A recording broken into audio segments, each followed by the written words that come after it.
Eu gostaria de convidá-los a que abrissem a Bíblia no texto de Lucas capítulo 16, ou melhor, capítulo 15.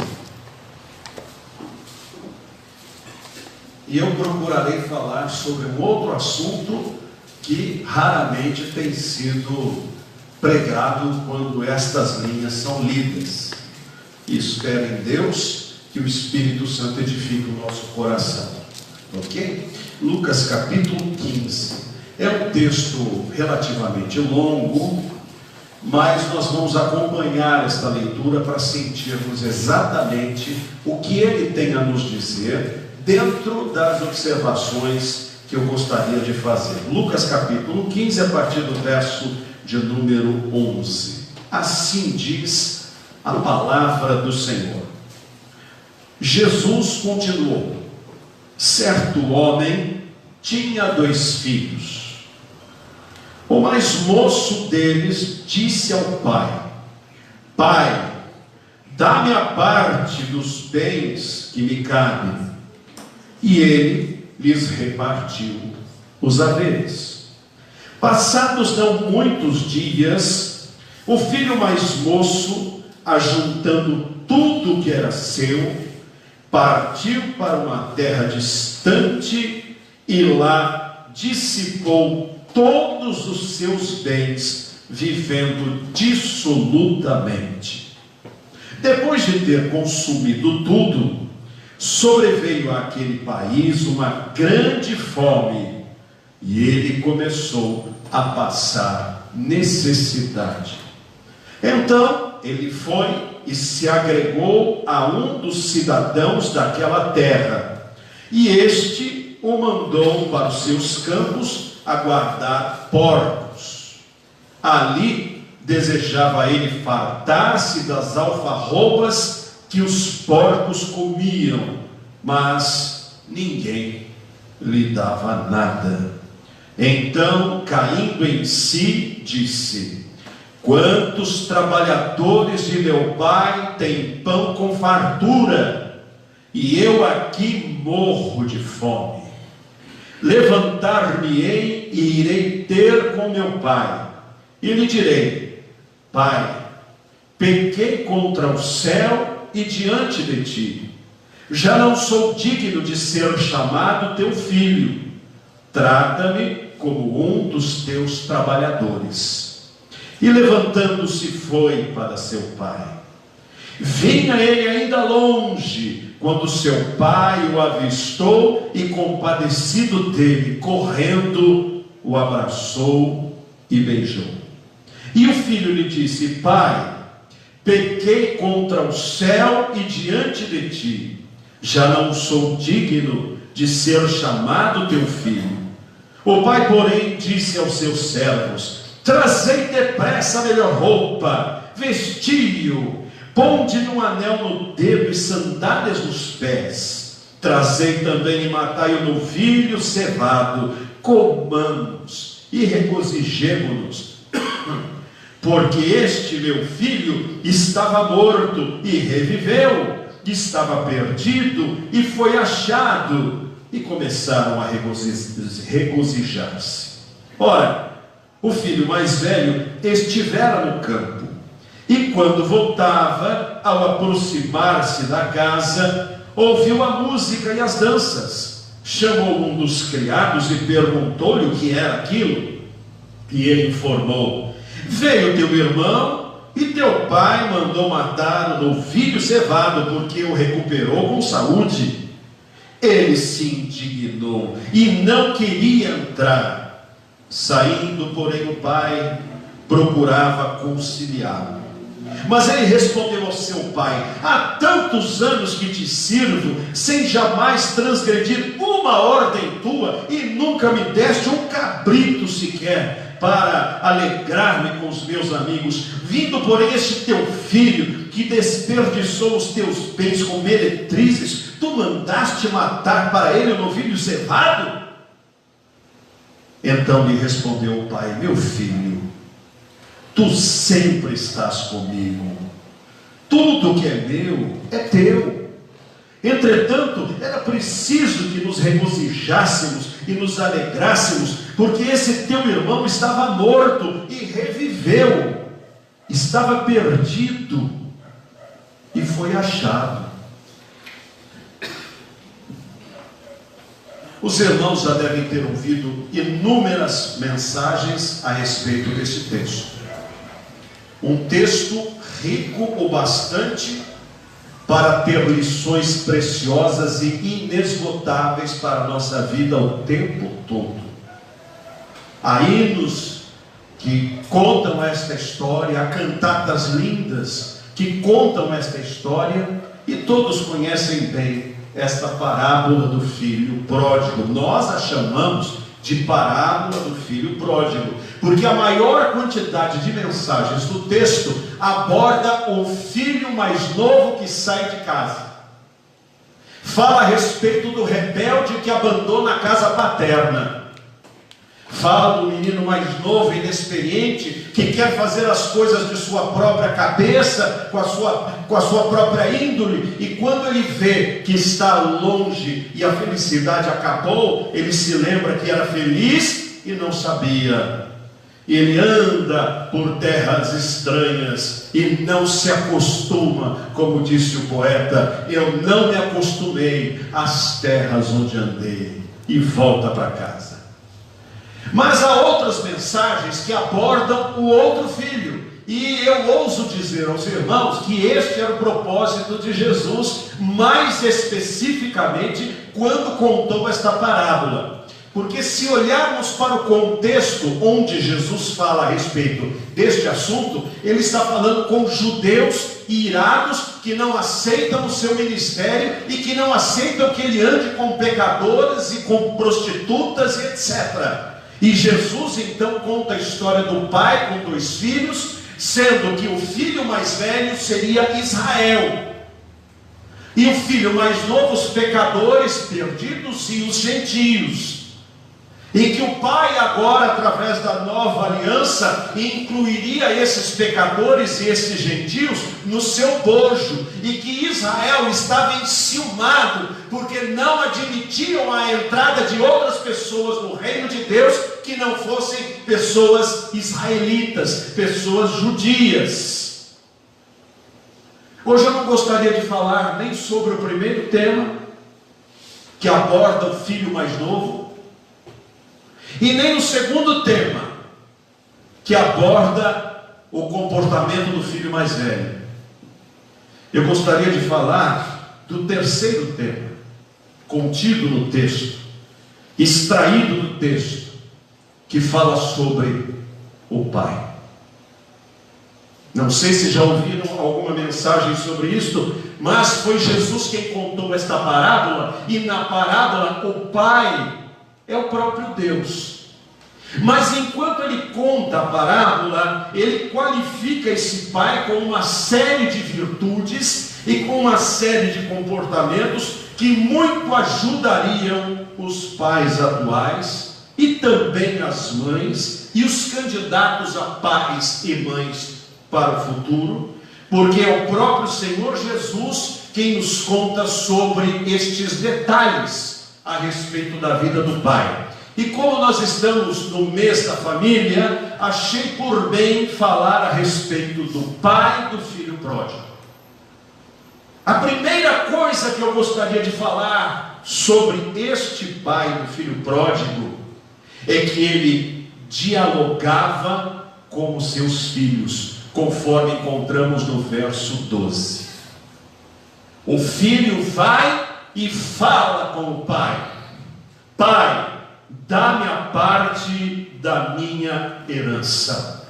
O filho vai conversar com o pai. Quantos filhos não têm oportunidade de conversar com os próprios pais? O pai nunca tem tempo, a mãe talvez nunca tenha tempo suficiente para sentar e ouvir os seus filhos. E quantos filhos encontram ouvidos atentos lá fora, e não certamente junto de seu pai e junto de sua mãe? Ou então, eles tinham um bom relacionamento quando eram menorzinhos, quando eram pequenos, mas conforme o tempo veio e as vicissitudes da vida se acumularam e os problemas, pais e filhos pararam de se relacionar. E então alguns pais chegam a morrer sem se reconciliar com seus próprios filhos. Este pai ousou dialogar com o filho que pedia a parte da herança em vida. Que tristeza isso! De chegar um filho e pedir a parte da herança em vida, para que ele vá consumir na sua própria decisão. O pai queria certamente que o filho saísse de casa, mas saísse casado e estabelecendo a sua própria família, e não tirando a parte do patrimônio, ainda com o pai nem tendo fechado os seus próprios olhos. Esse pai dialogava com os filhos. Esse pai ajuntara patrimônio, conforme diz o próprio verso 12: dá-me a parte da fazenda que me pertence. Esse pai tinha algum recurso. Nós não sabemos, era uma parábola, como que ele obteve esses recursos, e nem era propósito de Jesus a dizer a respeito do assunto. Mas a verdade é que isso estimula os pais a juntarem recursos para suprir a necessidade dos seus filhos. Pais que pensam nos filhos e não apenas em si próprios. Pais que deixam as suas finanças em ordem e não em desordem. Pais que mesmo com poucos recursos sabem dividir direitinho aquilo que tem que ser dividido, sabem consagrar a Deus o dízimo que é do trabalho do Senhor e guardar um pouco para os momentos inesperados da própria vida. Esses pais têm que ter a sua evidente sabedoria de que os seus bens não vão ficar para sempre, mas eles, na verdade, muitos deles consomem tudo que têm com as suas decisões impensadas, quando fazem compras que não precisavam fazer, quando colocam todo o seu patrimônio em risco, ao invés de guardar recursos para os estudos dos filhos, para a compra de uma casa própria e não pagarem mais aluguéis, para que tenham uma condução com a qual se deslocarem, eles queimam tudo com banalidades, com futilidades, com coisas de nenhum valor. Mas um pai honrado, ele pensa no futuro dos seus filhos. Por mais difícil que seja a sua vida e por menores que sejam os seus recursos. Posso citar aqui aquele homem que citei na quarta-feira passada, o irmão Sebastião Bemerick. Esse homem analfabeto, esse homem convertido aos 17 anos e que aprendeu a ler na Bíblia, esse homem que teologicamente se tornou um doutor, era um homem de um salário miserável, pequenino, levantava-se de madrugada para pegar o ônibus para o seu trabalho a mais de 1 hora de distância, trabalhava o dia todo e chegava de noite, recebia um dos menores salários lá do seu trabalho, mas era um homem tão fiel naquilo que o Senhor lhe concedia, que ao chegar ao final do mês, até o chefe pedia emprestado para ele, e ele tinha para emprestar. Não apenas isso, do pouco que ganhava, ele conseguiu comprar uma casa própria, e foi naquela casa própria que ele criou as suas filhas, que ele recebeu os seus genros, e que ele deixou como patrimônio de família. Um homem que, se não fosse organizado na sua vida, não teria deixado absolutamente nada. Mas este pai acumulou o patrimônio das coisas que Deus havia lhe concedido. E isso inspira a nós pais, e também as mães, a sermos econômicos e não comermos as sementes.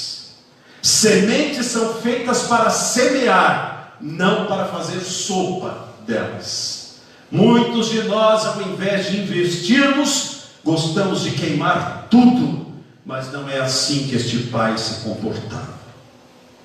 O pai respeitou a decisão insensata do seu filho. O filho chega e diz: pai, dá-me a parte da fazenda que me pertence. Em nossa linguagem é o seguinte: pai, avalia aí quanto que é a minha parte. Quando o senhor morrer eu vou receber. Vende ou transforma em dinheiro, ou se divide e me dê a minha parte, porque eu quero viver a minha vida. Eu não vou esperar o senhor fechar os olhos para poder usar aquilo que é de direito para mim. Algum pai gostaria de ouvir uma coisa dessas? Com certeza não. Ninguém gostaria de ouvir isso. Mas este pai respeitou a decisão insensata deste filho, porque ele sabia que era para eles mesmo que ele trabalhava, para deixar o patrimônio para eles. Apesar desse filho fazer uma cena tão feia, tão ruim, e dizer que ia em busca da sua felicidade fora de casa e a queimar, e o pai sabia que ele iria colocar a perder tudo aquilo que o pai tinha acumulado em anos para dar aos filhos. Mesmo assim, este pai respeitou o pedido do seu filho. Era impossível prender um filho. Quando os nossos filhos crescem, meus irmãos, e se Jesus não voltar antes, eu vou experimentar isso, porque os meus ainda são pequenos, eles tomarão as suas próprias decisões, eles tomarão o seu próprio rumo e o seu próprio caminho, e eu, como pai, não poderei impedi-los, porque Deus os deu para a Elaine, para mim, para nós cuidarmos deles, mas eles não são nossos, eles são do Senhor. E eles receberam o livre-arbítrio para tomarem decisões, mas nós estamos ensinando a verdade para eles. Mas nós um dia teremos que dar a eles a liberdade para tomar as decisões. E neste caso aqui, este filho tomou decisões insensatas. O pai tratava bem aos empregados que tinha.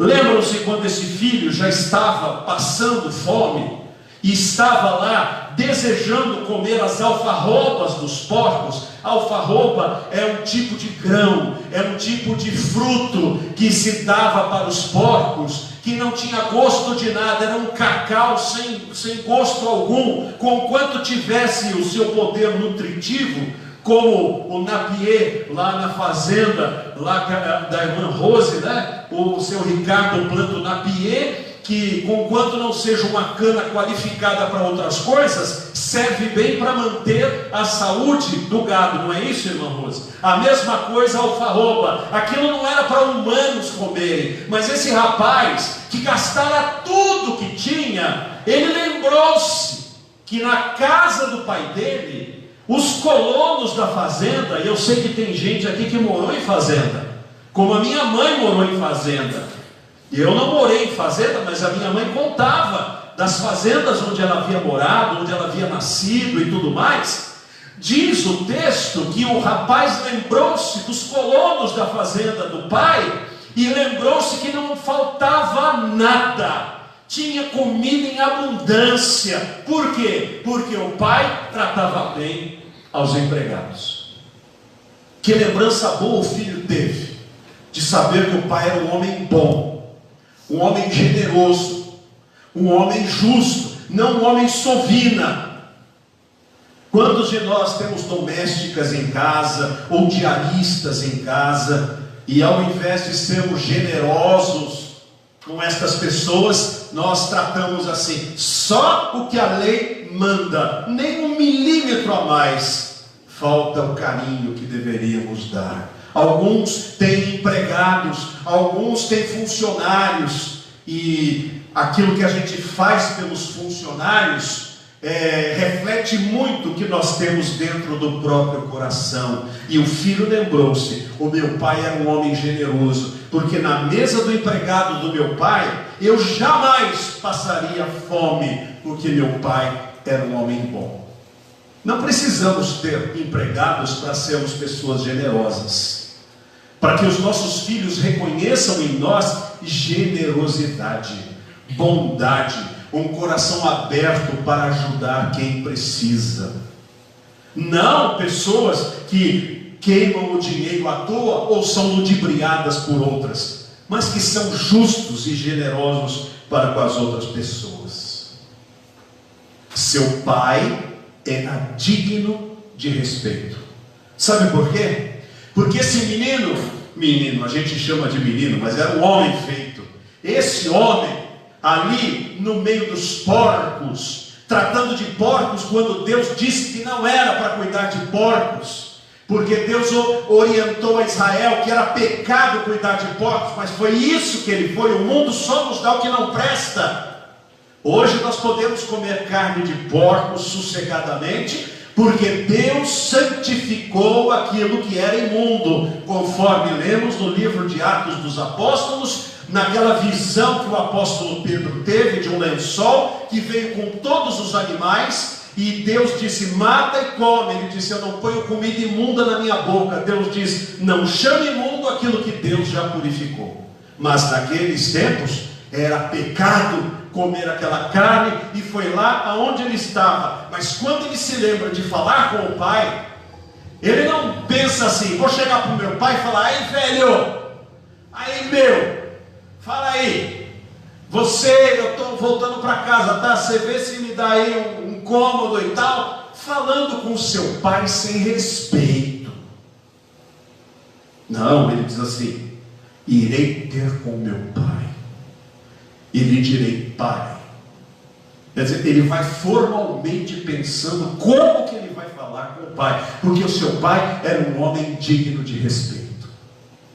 Quantos pais não ensinam os seus filhos a respeitarem-nos?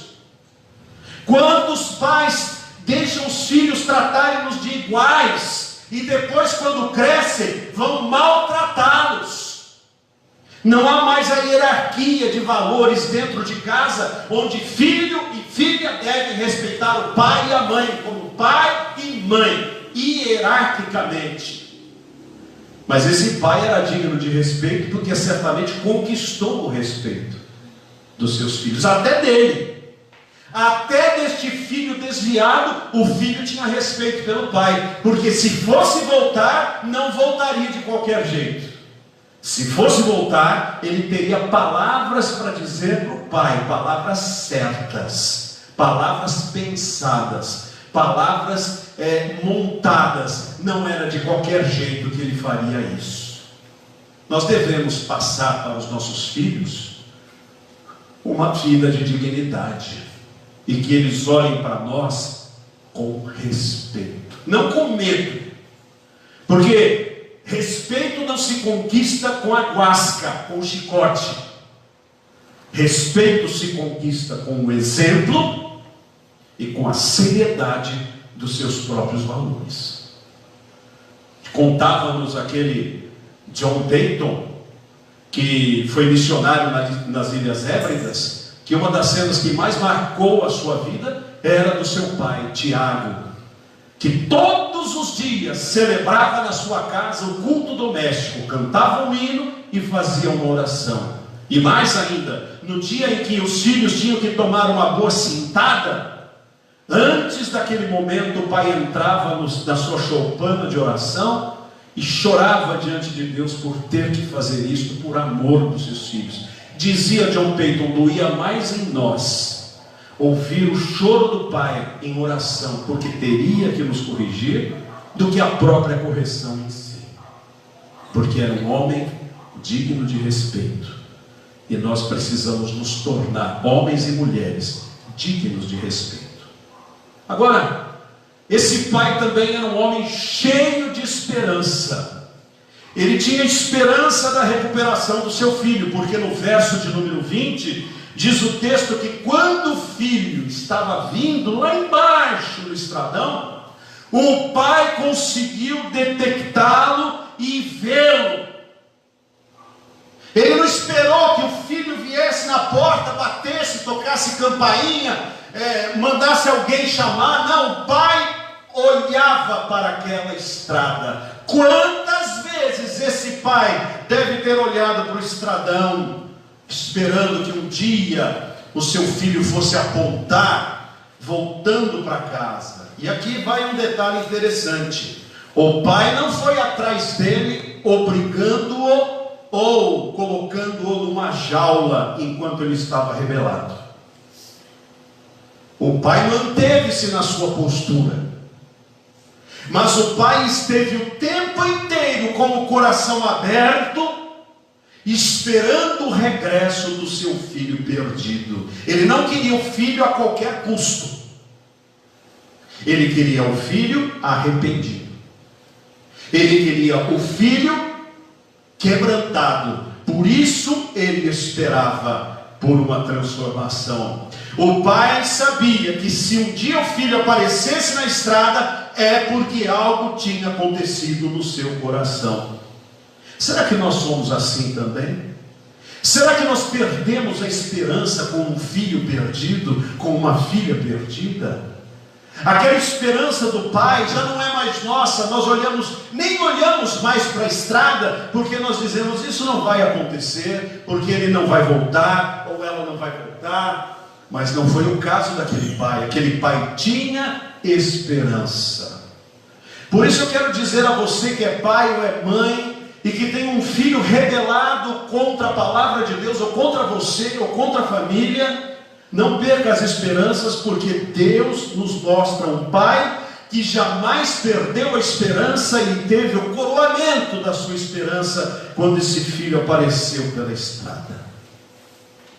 O pai teve compaixão, porque no verso 20 diz que quando esse pai contempla o rapaz esfarrapado, o rapaz fedorento, o rapaz esfomeado, o rapaz arrependido, e que chega para o pai, quem sabe até prostrando-se para o pai e dizendo aquelas palavras que ele havia montado enquanto estava lá junto dos porcos, dizendo: pai, pequei contra o céu e perante ti, já não sou digno de ser chamado teu filho. O pai não se conteve, nem deixou o filho terminar. Ele agarra aquele moleque sujo, ele agarra aquele rapaz perdido e o abraça e o beija, e provavelmente chora junto com ele. É o regresso do filho ao abraço apertado do pai. É o dia do coroamento de toda esperança. É o dia em que o pai tanto esperou e provavelmente tanto orou para que isso acontecesse. Que coisa magnífica, um filho quando se reconcilia com o seu pai, pedindo perdão, pedindo regresso, pedindo um lugar na mesa da casa. Como é triste ver pais que rompem a relação com seus filhos e morrem sem falar com os seus descendentes, nem conhecendo os seus próprios netos. Que tristeza! O pai festejou o regresso do filho. Que atitude maravilhosa! Não foi mera reconciliação protocolar, forçada, apenas para manter as aparências. Pelo contrário, o perdão que o pai estava lhe dando era integral. A partir de agora, o pai não lançaria mais em rosto, dizendo assim: você voltou, né? Você que queimou todos os meus bens, tive que hipotecar a fazenda, vou pagar mais 10 anos por culpa sua, você destruiu meu patrimônio, quase morri de infarto, e você vem agora, tá bom, você é bem-vindo, você vai pagar tostão por tostão o que você gastou. Você pensa que é assim? Não é assim não, você vai ter que sofrer agora. Não, esse pai não tinha palavras para cobrar, esse pai não tinha pedras para jogar. O filho se arrependeu. Filho, você é meu filho, isso é que importa. Eu te amo, meu filho, você está perdoado. Foi o que Deus fez com cada um de nós, quando nós fomos até os pés do Calvário e dissemos: Senhor, pequei contra ti, não sou digno de ser chamado teu filho. E o Senhor Deus Todo-Poderoso nos abraça e diz: o que vem a mim, de maneira nenhuma lançarei fora.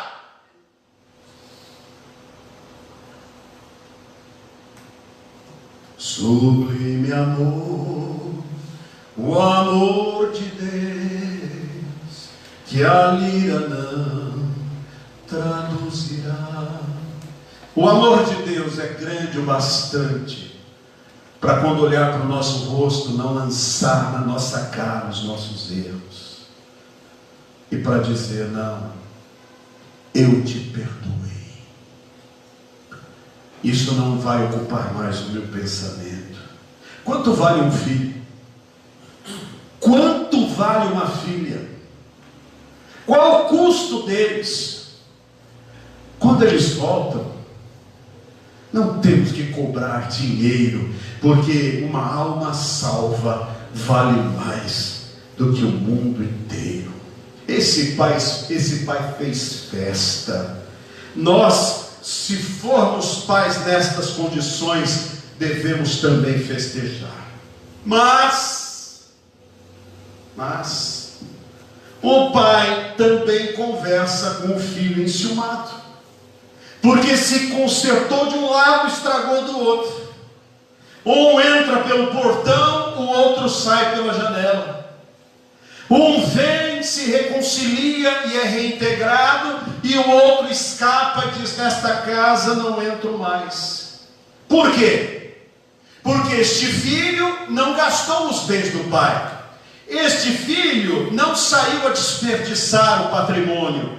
Este filho esteve ali, conforme a lei manda, fazendo o seu trabalho. E agora, na volta deste filho, ao invés do pai tratá-lo com justiça, o pai fica feliz. Agora o pai ainda manda matar o bezerro cevado, quer dizer, estava sendo guardado, como nós guardamos às vezes na fazenda a leitoa para o Natal, o peru para o dia de ação de graças, alguma coisa assim. Isso aí estava para um momento importante, talvez até para ele. O pai vai e manda fazer isso aqui. Não, isso não está certo. Quantas vezes irmãos entram em conflito porque o pai e a mãe tomaram uma decisão misericordiosa para com um deles? Você acerta com um, estraga com o outro, acerta com um, estraga com o outro. E o pai não teve medo de procurar o filho que estava enciumado e que estava com problemas. O pai foi até ele, não o abandonou. No caso desta parábola, esse irmão enciumado era Israel. Deus não jogou Israel fora, ainda tem um plano para eles. O Messias há de vir para o povo judeu, agora como Rei dos Reis. Eles haverão de abrir o coração e dizer: Baruch rabá Bashem Adonai, bendito aquele que vem em nome do Senhor. Mas o pai vai até e fala: filho, o que está acontecendo? Pai, o Senhor faz esta festa por causa esse teu filho, não é nem meu irmão, né? Esse teu filho que gastou tudo com prostitutas, com bebedeira, com uma vida fácil, agora faz festa. O pai ouve o seu filho. Ouvir já é o começo da solução. Mas também o pai enaltece o filho enciumado. O pai desperta no filho enciumado o valor que ele tem. O pai diz para ele o seguinte: você está bravo porque eu matei o bezerro cevado? Pois eu quero que você saiba de uma coisa, meu filho. Está vendo tudo isso aqui? Tudo que é meu é seu. Não é só o bezerro cevado. São as ovelhas, são os cabritos, são os cavalos, são os camelos, é a roça, é a plantação, são os arvoredos, as construções, as casas, o riacho, a bica d'água, o poço. Tudo isso aqui é seu, meu filho. Você tem valor, meu filho. E saiba, meu filho, quando eu morrer, eu não vou levar essas coisas comigo. O que eu tenho é para vocês. Ele mostra para o filho enciumado que ele não tem do que reclamar, porque se matou-se o bezerro cevado, tem mais trocentas cabeças de gado que são todas dele. Filho, não tem razão de você agir desse jeito. E agora o pai explica a alegria do resgate. Ele fala: filho, a gente tinha que festejar, nós precisávamos celebrar. Não foi uma coisa pequena o seu irmão voltar para casa. O seu filho estava perdido, o seu irmão estava acabado, o seu irmão se arrependeu, o seu irmão voltou. Nós precisávamos festejar. Deus fala para Israel: parem de ficar enciumados com os gentios que estão vindo à nova aliança. Parem de ficar dizendo que quem não guardar a lei não vai poder ir para o céu. Era preciso chamar os gentios à fé. Era preciso resgatar as ovelhas que não eram deste aprisco ao único pastor, Rei dos reis e Senhor dos senhores, Jesus Cristo. Assim como o pai tenta convencer o irmão mais velho, Deus fala ao coração dos judeus que se convertem a Cristo e diz para eles: o meu amor é tão grande, meu filho, meu filho da linhagem de Abraão, que eu amo também os que não são da linhagem de Abraão. Eu vim para eles também para salvá-los. Este pai explica por que ele está feliz e por que ele está alegre. Você não já pensaram em quantas coisas esse pai nos ajuda a aprender? Esse pai nos inspira. Ele nos inspira a dialogarmos com os nossos filhos. Há quanto tempo você, pai, você, mãe, não bate um papo verdadeiro com o seu filho, com a sua filha? Para com esse negócio de mãozinha em zap. É coisa que me tira do sério. É mãozinha, é sorrisinho, essas coisas, como se isso fosse trazer para nós a relação que precisamos. Nossos queridos não estão precisando de retratinhos que outros fizeram, estão precisando ouvir a nossa voz, ver a nossa cara, escutar-nos frente a frente, telefone por telefone, ou, melhor ainda, pessoalmente. Precisamos dialogar com os nossos filhos, precisamos respeitar as decisões que eles tomam, porque nem sempre as decisões que eles tomarem serão aquelas que nós gostaríamos que eles tivessem tomado. Sejamos exemplo de justiça e de postura diante dos nossos filhos, quando se dirigirem à nossa presença, que eles venham assim, bem mansamente, porque eles sabem que não estão lidando com um qualquer, estão lidando com o seu progenitor ou com a sua progenitora. Respeito. E respeito se conquista. Tenhamos esperança no arrependimento de um filho que está perdido. Não percamos a esperança. Expressemos compaixão quando esse filho regressar. Expressemos amor e ternura quando ele voltar. Festejemos o seu regresso. Mas cuidemos em não dar aos demais a impressão de que este vale mais do que os outros. Não, para o pai, todos os filhos têm igual valor. O obediente e o pródigo, como pessoas, valem da mesma forma. Que nós ensinemos quão preciosa é a recuperação de um filho para as pessoas que estão próximas de nós, e que os nossos filhos insensatos voltem à comunhão do lar e à comunhão do Senhor, que é a principal de todas. Que a inspiração deste pai nos ajude, eu e você, como pais que somos, ou aqueles jovenzinhos que ainda vão ser pai, e aquelas mulheres que criam os seus filhos com tanta dificuldade, e aquelas que ainda hão de ser mães também, ou que não são mães e nem pais, mas têm sobrinhos, têm amigos, têm vizinhos, e que poderão se tornar um grande exemplo da vida destas pessoas.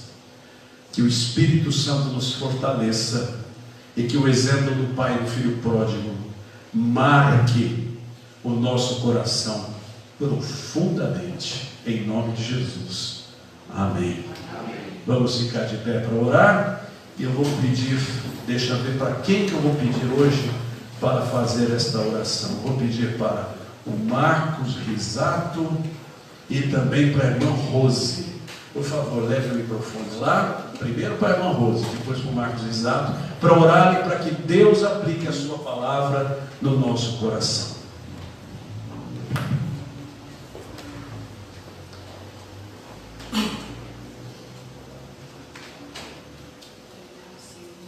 Esse dia, Deus, que estamos, ó Deus, no teu santuário, ó Deus. Obrigado, Senhor, por nos trazer até aqui, ó Deus. Abençoe, ó Deus, cada pessoa que está aqui, ó Pai. Que a tua palavra, ó Deus, possa ter vindo de encontro com as nossas necessidades, ó Deus. Te agradeço por tudo, ó Deus. Em nome de Jesus. Amém.